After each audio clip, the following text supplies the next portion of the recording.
আপনি কি বিশ্বাস করবেন, যে দেশ পৃথিবীর সবচেয়ে বেশি তেল উৎপাদন করে সেই দেশই আবার অন্যদের কাছে হাত পেতে তেল কেনে, আর যেই কন্টেনারে ভরে পণ্য যায় সেগুলোর অর্ধেকই পরে আবর্জনায় পরিণত হয়।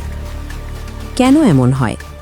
আর এই বিশৃঙ্খলার মাঝে ইরান কিভাবে চুপিসারে বিশাল যাত্রীবাহী বিমান দখল করে ফেলে?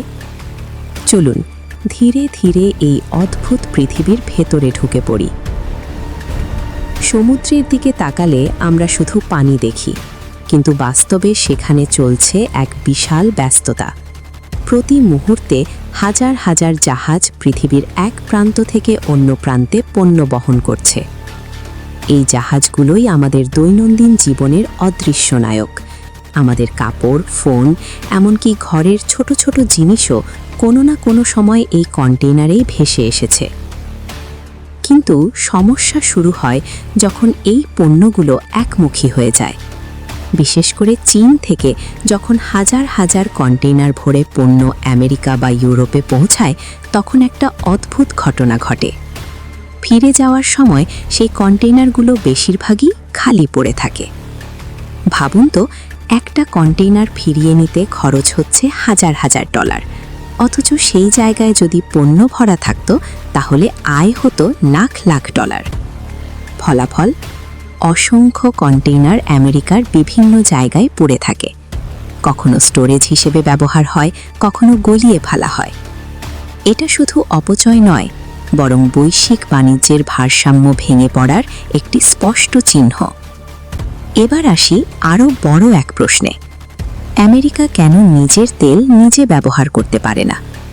শুনতে অবাক লাগলেও এর পেছনে আছে কয়েকটা জটিল বাস্তবতা।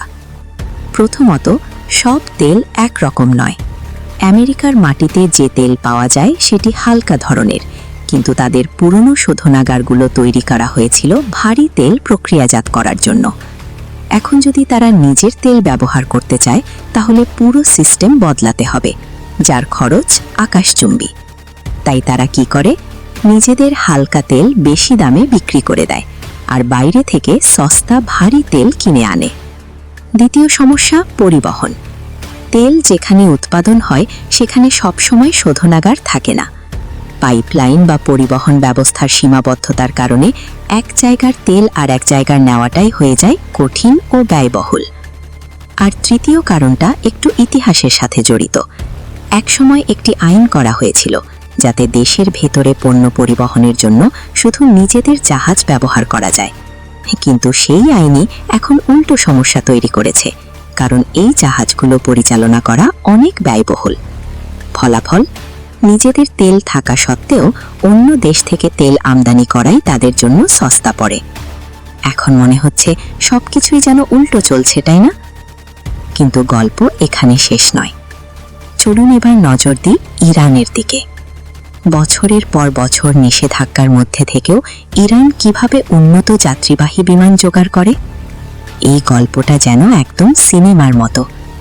পুরনো পরিতৃপ্ত কিছু বিমান পড়েছিল দূরের এক মরুভূমিতে। সরাসরি কেনা সম্ভব ছিল না, তাই শুরু হয় এক জটিল খেলা। ভুয়া কোম্পানি, এক দেশ থেকে আর এক দেশে স্থানান্তর, নাম পরিবর্তন, পতাকা পরিবর্তন। শেষ পর্যন্ত বিমানগুলো এমনভাবে এক দেশ থেকে আর এক দেশে ঘুরে যায় যেন কেউ বুঝতেই না পারে আসল মালিককে। আর যখন সবাই বুঝতে পারে, তখন অনেক দেরি হয়ে গেছে। বিমানগুলো ইতোমধ্যেই ইরানের ভেতরে পৌঁছে গেছে।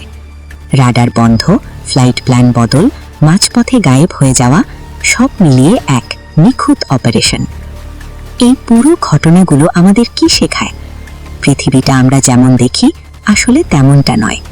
এখানে অর্থনীতি, রাজনীতি আর কৌশল সবকিছু মিলিয়ে তৈরি করে এক জটিল বাস্তবতা, যেখানে কখনো খালি কন্টেইনার হয়ে ওঠে সমস্যার প্রতীক, আবার কখনো নিজের সম্পদ থাকা সত্ত্বেও অন্যের উপর নির্ভর করতে হয়। শেষ প্রশ্নটা আপনার জন্য। এই পৃথিবীতে আসলে কে কাকে চালাচ্ছে? আর আমরা যেটাকে স্বাভাবিক ভাবছি, সেটা কি সত্যিই স্বাভাবিক?